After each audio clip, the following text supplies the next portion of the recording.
عالی جناب دقیانوس.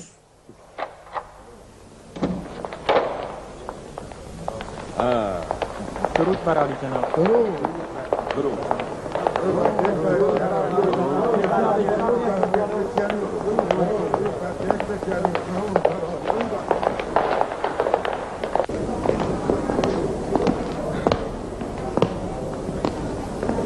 درود بر عالی جناب.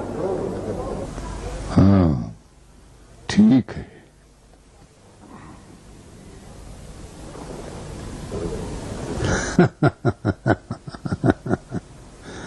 خوشی کی بات ہے. میں آج بہت خوش ہوں. بہت خوش ہوں کہ آپ سب کو یہاں دیکھ رہا ہوں.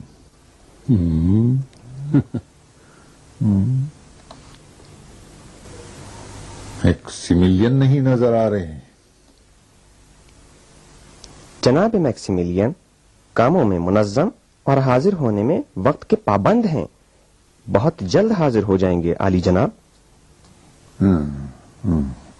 گویا جناب دقیانوس نے ہمیں کسی اہم کام کے لیے طلب کیا ہے. ہاں بالکل. فیلاڈلفیا اپنے تاریخی دن کی آمد کا اب بہت ہی جلد مشاہدہ کرے گا.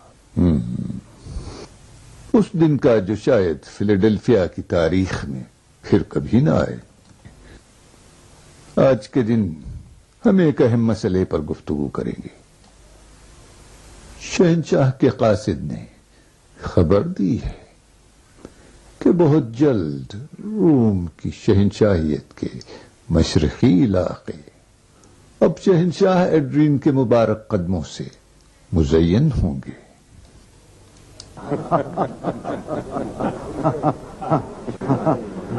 شکر قادر والا جوپیٹر کا کیا خبر ہے کہ اس نے ہمیں اس عظیم فخر سے نوازا. اور وہ احتمالاً اپنے سفر یروشلم کے راستے میں فیلاڈلفیا میں بھی مختصر قیام کریں گے. بڑی اچھی خبر ہے. شہنشاہ روم کا دیدار ہوگا. اب خدائے روم کا دیدار ہوگا. اچھی خبر ہے. خدائے روم سے ملیں گے.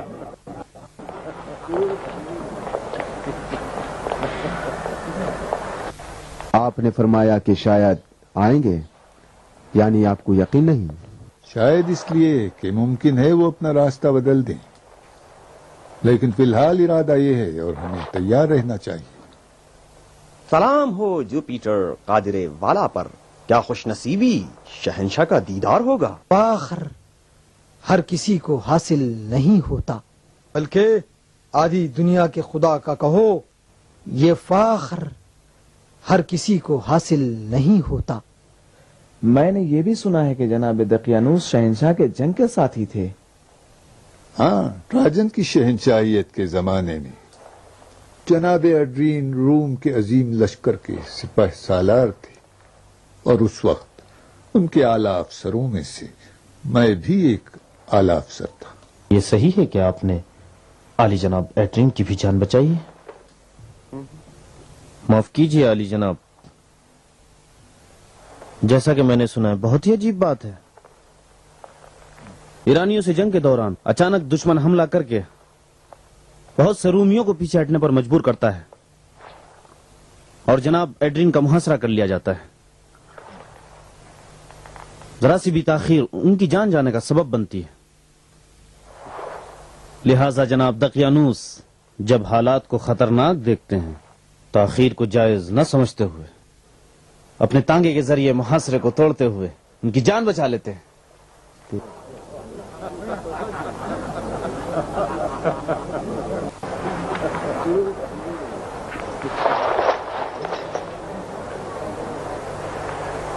تو اس طرح شہنشاہ اپنی جان کے لیے جناب دقیانوس کے احسان مند ہیں. یعنی عوام کے خدا اپنی جان کے لیے اپنے ہی بندوں کے محتاج ہوں. ایسی باتیں آپ جیسے اعلیٰ مشیر کی زبان سے اچھی نہیں لگتی ہیں. یہ بات عجیب نہیں، خداؤں کو صرف خدا ہی نجات دے سکتے ہیں. البتہ بندگان بازو خدا ہیں، کبھی ان سے ایک دوسرے کی نجات کے لیے کام لیتے ہیں. مگر ہاں، میں یہ بتا دوں کہ جناب شہنشاہ ایڈرین کی نجات عالی جناب دقیانوس کے ہاتھوں اس وقت ہوئی کہ جب عالی جناب شہنشاہ ایڈرین خدائی کے درجے تک نہیں پہنچے تھے۔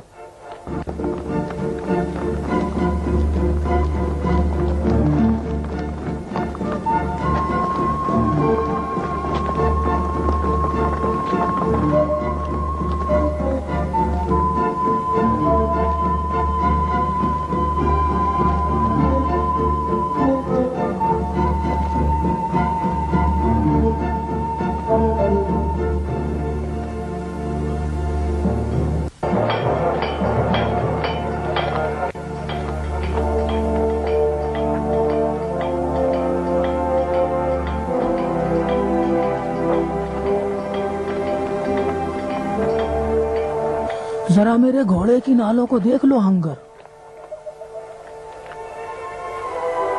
ہاں ضرور دیکھوں گا۔ ایسے گھر میں رہنے والا اتنا قیمتی تانگا رکھتا ہے؟ سینٹیس کو کہہ رہے ہو؟ نہیں، ظاہراً اس کے مہمان کا ہے۔ تو اس کا نام سینٹیس ہے؟ ہاں، پلوٹن سینٹیس۔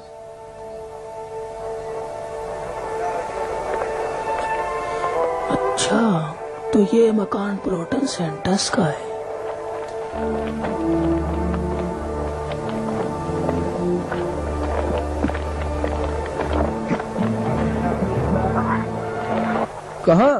کہاں تمہیں نال نہیں چاہیے؟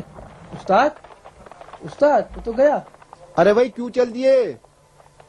تمہیں نال نہیں چاہیے؟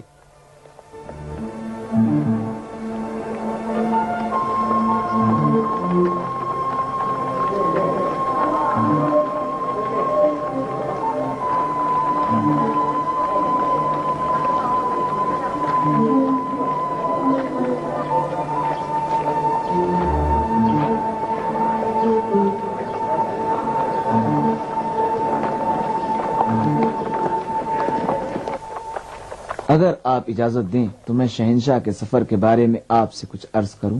ہاں، یقیناً شہنشاہ کا یہ دورہ ایک معمولی دورہ نہیں ہے۔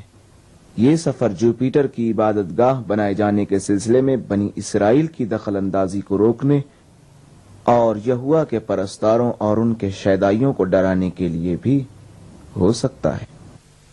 ہاں بالکل ایسا ہے۔ کتنے احمق ہیں بنی اسرائیل جو یہ سمجھتے ہیں کہ روم کی عظیم شہنشاہیت اور خدایان عالم کی طاقت اور مریخ کی عظمت کا مقابلہ کیا جا سکتا ہے۔ اگر انہوں نے شروع ہی سے جوپیٹر کے معبد کو بننے دیا ہوتا اور یہ یروشلم میں شہنشاہ کے مجسمے کو نصب کرنے میں رکاوٹ نہ بنتے تو ان کے اتنے سارے لوگ مارے نہ جاتے۔ وہی کام جو ابتدا میں خونریزی کے بغیر ہو جاتا، بنی اسرائیل کی ناکام مزاحمت سے 3 سال بعد بہت سی جانوں کی قربانی کے بعد آسانی سے انجام پایا۔ ان سے زیادہ بیوقوف تو یہ عیسائی ہیں۔ نہ جانے انہوں نے اندیکھے خدا میں کیا دیکھا ہے جو اس پر اپنی جان قربان کرتے ہیں اور روم کے طاقتور خداؤں پر ترجیح دیتے ہیں۔ وہ خدا جس کو انسان نہیں جانتا کس شکل کا ہے، نہیں جانتا کہ مرد ہے یا عورت، اور اس کا بت نہیں بنا سکتا، کس طرح اس کی تعریف کر سکتا ہے؟ اگر وہ ایک طاقتور خدا ہوتا تو اس کے پرستار اس قدر ضعیف و ذلیل نہ ہوتے۔ اپنے آپ کو پریشان نہ کریں علی جناب، انسانوں کی دیوانگی کی کوئی حد نہیں ہوتی ہے۔ حتیٰ کہ وہ اپنے پیغمبر کی بھی دفاع نہ کر سکے۔ کچھ یہودیوں نے اس کو صلیب پر چڑھا دیا۔ قادرے والا کے طاقتور بیٹے جناب اپولون کی شان و شوکت کو دیکھیے اور ان کے خدا کے بیٹے کی کمزوری اور لاچاری کو۔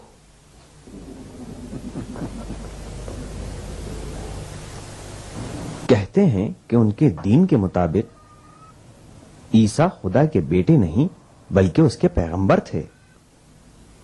یہ تو ایک عرصے کے بعد عیسائیوں کے ایک عالم نے باپ بیٹے کا یہ قضیہ رومیوں کو اپنی طرف مائل کرنے کے لیے دین میں داخل کر دیا ہے. شاید انہوں نے رومیوں سے سیکھا کہ اپنے خدا کے لیے ایک بیٹا پیدا کریں.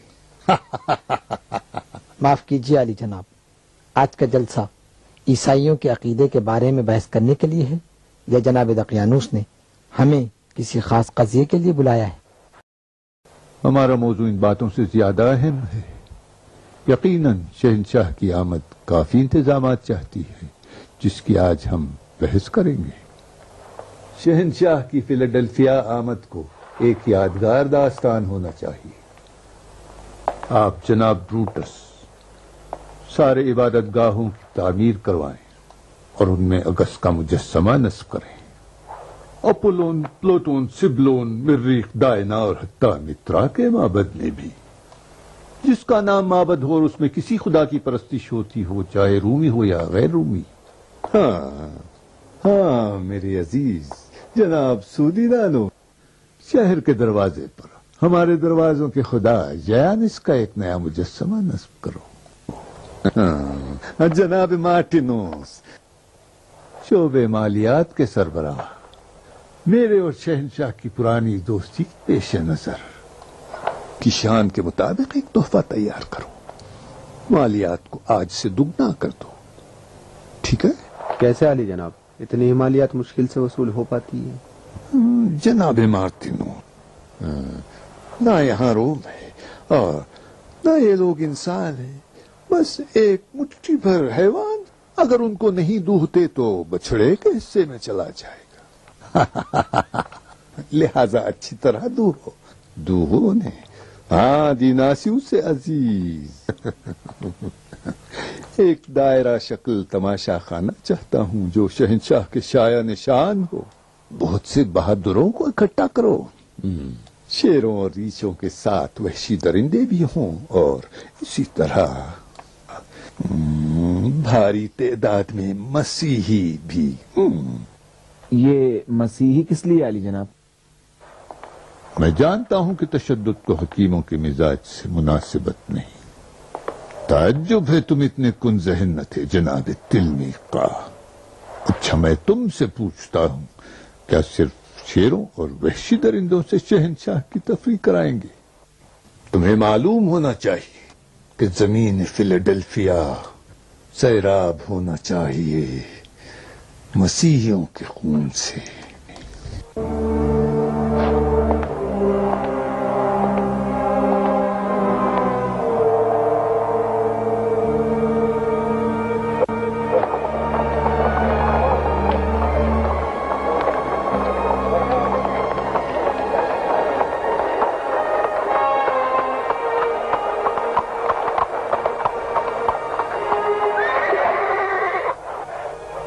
گیلس، جی علی جناب. اسی وقت ایڈونیا کے پاس جاؤ اور ان سے کہو کہ فوراً اپنا ٹھکانہ بدل دیں. ممکن ہے شکنجوں کے زیر اثر پلوٹن نے جگہ بتا دی. یعنی پلوٹن؟ علی جناب اگر اس نے بتا دیا ہوتا تو اب تک ادونیا گرفتار ہو چکا ہوتا. ہو سکتا ہے اسے عمدن چھوڑ رکھا ہو تاکہ دوسروں کا پتہ لگا سکیں اور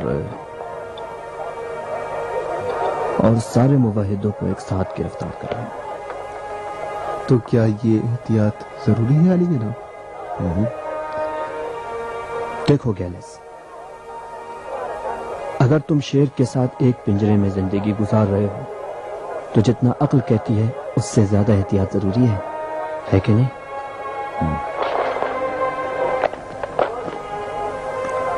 اپنا خیال رکھنا. ممکن ہے دنیا پر نگرانی ہو رہی ہو.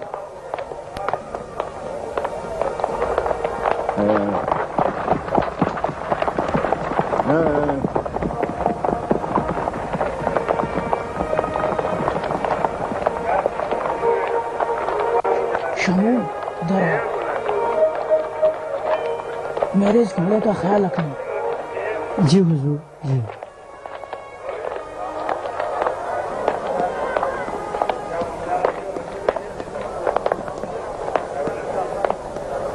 مجھے جناب میتھیوس سے کام ہے، بہت ضروری ملنا ہے۔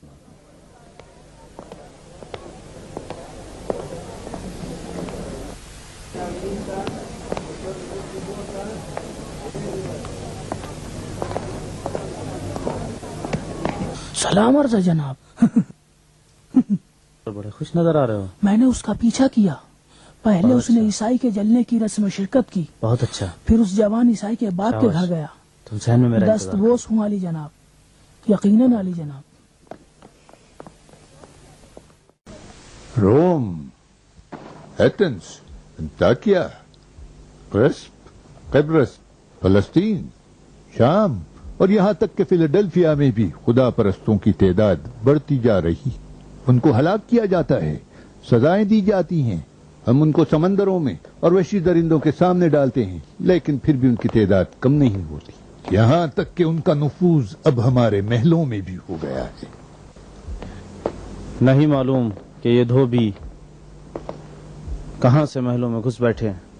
جناب جولیس، یا تو تم سمجھتے نہیں یا ناسمجھی کا دکھاوا کرتے ہو۔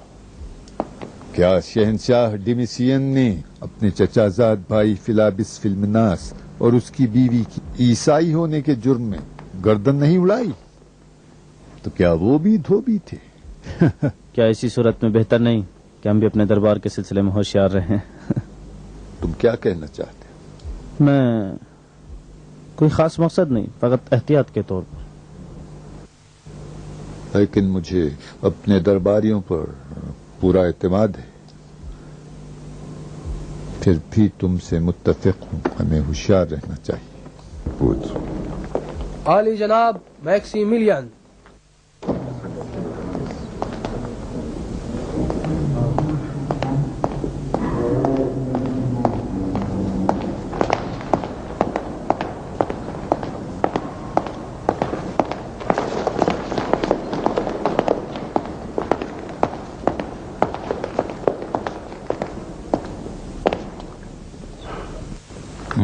تو آخرکار ہمارے مشیر اعلیٰ تشریف لے آئے۔ خدمت گزاری کے لیے تیار ہوں علی جناب۔ درود و سلام علی جناب دقیانوس پر۔ تاخیر کے لیے معافی چاہتا ہوں، امید ہے مجھے معاف کر دیں گے۔ جناب میکسیملین، آپ اب تک کہاں تھے؟ حاکم والا سے حقیقت کو چھپانا ممکن نہیں۔ آج میں ایک رومی نہیں، میں خود بتاتا ہوں۔ یقیناً اس مرد کے جلائے جانے کی تقریب میں شریک ہونے گئے ہوں گے۔ ہاں، اس مرد کے جلائے جانے کو جس نے شہنشاہ کے مجسمے کو گرا دیا اور ہمارے دوسرے خداؤں کی بھی اہانت کی۔ کیا میرا اندازہ ٹھیک نہیں ہے؟ آپ کا اندازہ بالکل ٹھیک ہے۔ وہ منظر دیکھ کر جوش آ گیا ہوگا، بھڑکتی ہوئی آگ، آسمان سے بات کرتے ہوئے شعلے، چیخ پکار، ہماری فتح کا نظارہ یقیناً قابل دید ہے۔ اس قسم کے مناظر انسان کو خوش کرتے ہیں اور دشمنوں کو دہشت زدہ۔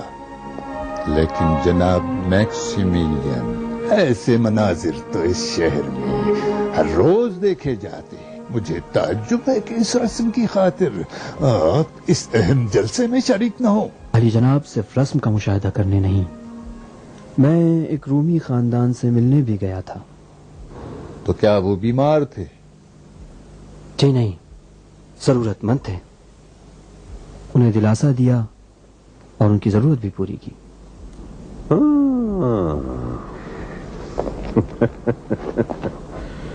کیا تم سچ مچ یہ سمجھتے ہو کہ محبت اور دلجوئی کے ذریعے عوام پر حکومت کی جا سکتی ہے؟ میں عالی جناب دقیانوس کے مقصد کو سمجھتا ہوں، حکومت تلوار کے زور پر، لیکن میں تلوار کو کافی نہیں سمجھتا۔ جناب میکسیملین، یہاں ہر روز ہم نئے نئے مذہب کے ظہور دیکھتے ہیں۔ ان مذہبوں کو تلوار کے بغیر ہم کس طرح دبا سکتے ہیں؟ دنیا میں بہت سے مذاہب ظاہر ہوئے اور مختلف حکام نے ان کے ساتھ مختلف سلوک کیے۔ کبھی سیاستدان سمجھداری کے ساتھ محبت کے ذریعے اپنے مقصد میں کامیاب ہوئے تو کبھی تلوار کے ذریعے۔ میرا عقیدہ یہ ہے کہ محبت وہ کام کر سکتی ہے جو تلوار نہیں کر سکتی. تم غلطی پر ہو میکسیمیلین. حکومت صرف تلوار کے سہارے ممکن ہے. محبت کچھ نہیں کر سکتی، صرف تلوار کے زخم کی سوزش کو کم کر سکتی ہے بس. علی جناب، کیا بہتر نہ ہوگا کہ کام کی باتیں کی جائیں؟ معاف کیجیے گا علی جناب، کیا میں جناب میکسیمیلین سے ایک سوال پوچھ سکتا ہوں؟ جس خاندان سے آپ ملنے گئے تھے، کیا یہ مجرم پلوٹن سے تعلق نہیں رکھتا کہ جس کو آج عیسیٰ کی پیروی کرنے کے جرم میں جلا دیا گیا؟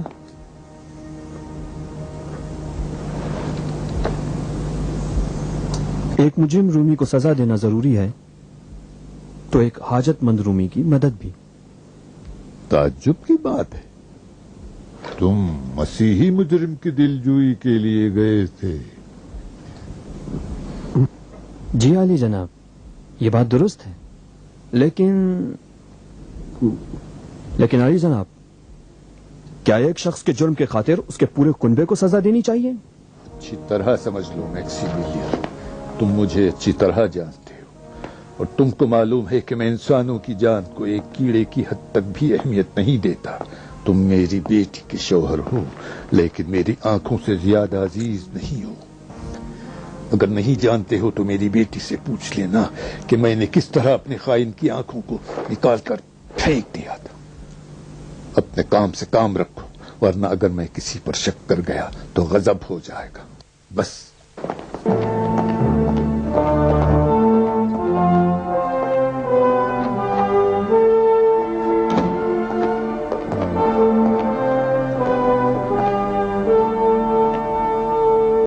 اور کوئی سوال نہیں پوچھنا ہے؟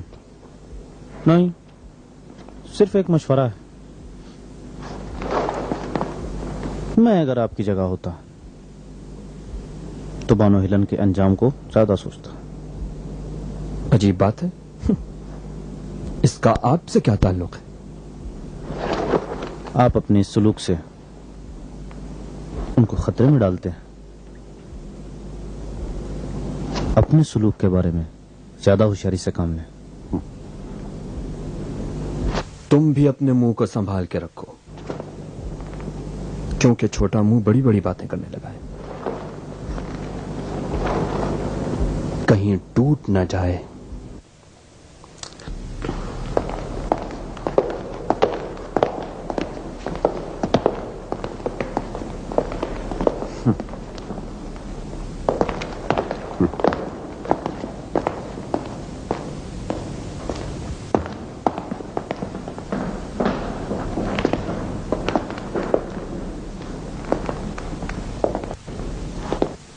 کیا ممکن ہے کہ جناب میکسیمیلین بھی ایک معاہد ہو؟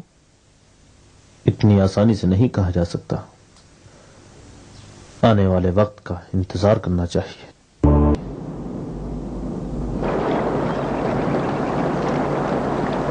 جناب میکسیمیلین. ہاں سنا آپ نے؟ قاضی جولیس سے کہہ رہا تھا کہ ایک شخص نے ایذاؤں کے زیر اثر ادونیا کے چھپنے کی جگہ بتا دی ہے. اندیشہ تو تھا. کوئی بات نہیں، میں نے گالوس کو ادونیا کے پاس بھیج دیا ہے. ابھی چلتے ہیں. جولیس کیسے سمجھ گیا کہ آپ کہاں گئے تھے؟ یقیناً کسی کو میری جاسوسی پہ لگا رکھا ہے. آپ کے خیال میں وہ کتنا جانتا ہے؟ اتنا تو خیر جانتا ہے کہ میں اور میری بیوی بت نہیں پوجتے، لیکن یہ نہیں معلوم کہ موحدوں کے ساتھ ہمارے روابط کے بارے میں بھی جانتا ہے یا نہیں. اگر آپ پہ شک کرتا ہے تو پھر ہم پہ بھی کرتا ہوگا. نہیں، ایسا نہیں ہے. اس کو جناب میکسیمیلین سے بغض ہے، نہ کہ ہم سے. افسوس کی بات ہے، اس کی نظریں بانو ہیلن پر شروع سے تھی. ہاں، یہ بات میں بھی جانتا ہوں، ہیلن بھی جانتی ہے اور دقیانوس بھی. لیکن ہیلن اس سے کہیں بالاتر تھی کہ اس کی شادی جولیوس جیسو سے ہوتی. تو پھر آپ کو پرہیز کرنا چاہیے. وہ دقیانوس سے بہت زیادہ قریب ہے. جو بغض وہ آپ سے رکھتا ہے اگر اس کا بس چلے تو وہ آپ کو ضرور ضرر پہنچائے گا. کوئی بات نہیں. اس کے پاس ہمارے خلاف کوئی ثبوت نہیں ہے اور خدا نے چاہا تو آئندہ بھی کوئی ثبوت نہیں ہوگا. پتہ ہے مجھے جناب دقیانوس سے اس سے بھی کہیں زیادہ سخت رویے کی امید تھی. وہ جب تک مجبور نہ ہو ایسا نہیں کرے گا. وہ خوب جانتا ہے کہ فیلاڈیلفیا میں اس کی حکومت اسی وقت تک ہے جب تک ہمارے والدوں کی حمایت حاصل ہے، اور اسی مقصد کے لیے شہنشاہ سے ہم لوگوں کو مشیر کی حیثیت سے مانگ رکھا ہے. جناب فرماندار، اجازت دیجیے. آپ کی حکومت کی بنیادوں کو مناسب یا نامناسب فیصلہ کرنے والے مستحکم یا متزلزل بنا سکتے ہیں. میکسیملین آپ کا داماد ہونے کے علاوہ روم کی مجلس اعلیٰ کے نمائندے مارسیلس کا بیٹا بھی ہے. در حقیقت شہنشاہ کے قریب ترین دوستوں میں سے. اس کے بارے میں فیصلہ کرنا بہت مشکل ہے. ہاں سمجھتا ہوں، لیکن اس کی ضد کی وجہ سے ممکن ہے دوسرے بھی گستاخ ہو جائیں. اس کی جانب سے اگر خطرہ محسوس کروں تو اسے ایک لمحے کی بھی فرصت نہ دوں. فی الحال اس کی ضرورت ہے.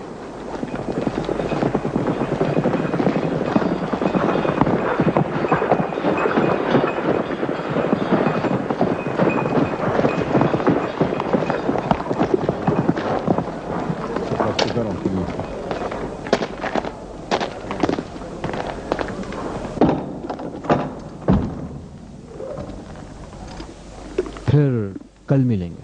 اچھی بات ہے.